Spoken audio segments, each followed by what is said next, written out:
মাত্র ২টা উপকরণ দিয়ে ৫ মিনিটের মধ্যে লাচ্চা সেমাইয়ের যে এত চমৎকার একটা রেসিপি হয়, যেটা ঝটপট মেহমান আসলে বানিয়ে দিতে পারেন।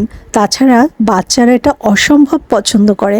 আমি আমার কলিগদের একবার এটা বানিয়ে স্কুলে নিয়ে গিয়েছিলাম এবং সবাই খেয়ে বেশ প্রশংসা করেছে।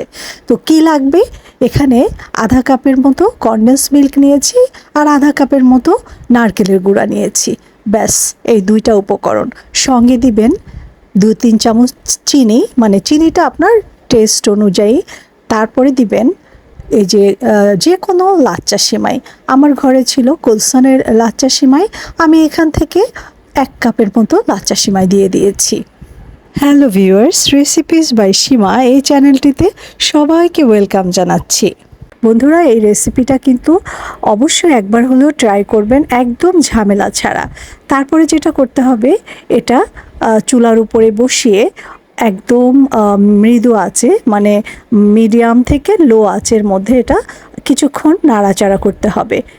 তো এইভাবে কিছুক্ষণ নাড়াচাড়া করলে দেখবেন যে নারকেলের মধ্যে একটু যে পানি পানি ভাবটা থাকে সেটা, এবং কনডেন্স মিল্কের যে ভেজা ভেজা ভাবটা থাকে, দুটো একসঙ্গে সেমাইয়ের সঙ্গে মিলে এটা একটা স্টিকি স্টিকি ভাব হবে। তো এভাবে আপনি নাড়তে নাড়তে যখন খেয়াল করবেন যে কড়াইয়ের গায়ে একটু লেগে যাচ্ছে, তখন কিন্তু এটা নামাতে হবে। আর নাড়ার সময় আমি অল্প করে একটু জর্দা রং মিলিয়ে দিলাম। তারপরে আপনি নাড়বেন, কারণ এটা দিলে একটু কালারটা দেখতে ভালো লাগে। আর আপনারা চাইলে এখানে 2-1 চামচ ঘি দিতে পারেন, তাতে আরও ভালো ফ্লেভার আসে। একটু বাদাম কুচি কুচি করেও দিয়ে দিতে পারেন। কিশমিশ দিতে চাইলে একটু কেটে টুকরো টুকরো করে দিতে পারেন। মানে আর যা খুশি আপনি মেশাতে পারেন, তবে আমি বাদাম কিশমিশ এগুলো অ্যাড করব না। মানে এগুলো ছাড়াও, ঘি ছাড়াও কিন্তু এটা খেতে অনেক ভালো লাগে। তো আমি আজকে জাস্ট এই 2টা উপকরণ অ্যাড করলাম, চিনি আর কনডেন্স মিল্ক লাচ্চা সেমাইয়ের সঙ্গে। তারপরে এভাবে নাড়াচাড়া করতে করতে করতে, বেশি সময় না, ধরেন 3 মিনিট নাড়াচাড়া করলেই আপনার এটা দেখবেন যে কড়াইয়ের সাথে একটু লেগে লেগে আসছে। ব্যাস, নামিয়ে যেটা করতে হবে, এটাকে আপনার পছন্দ মতো শেপ দিবেন।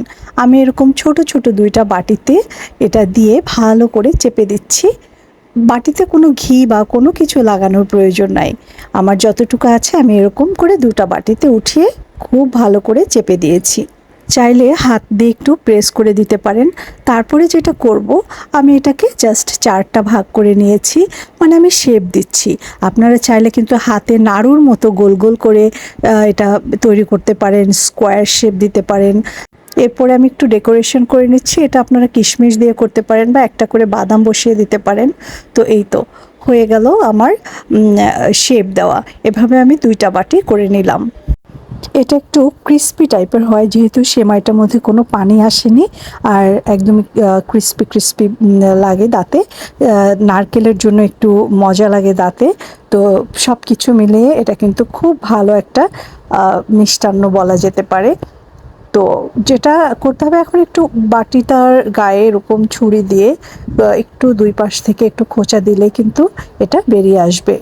তারপরে ছুরি দিয়ে আপনি কেটে নিলেই হয়ে যাবে সেই লাচ্চা সেমাইয়ের দারুণ মজার একটা স্ন্যাক্স। যে কোনো সময় এটা ঝটপট বানিয়ে একবার ট্রাই করে দেখতে পারেন। কমেন্ট সেকশনে আমাকে জানাবেন এটা খেতে কেমন লেগেছিল। আজকে বিদায় নিচ্ছি, সবাই ভালো থাকবেন, সুস্থ থাকবেন। আর আমার চ্যানেলটা সাবস্ক্রাইব করতে ভুলবেন না, যদি আমার রেসিপিস, ব্লগ এগুলো আপনার ভালো লাগে।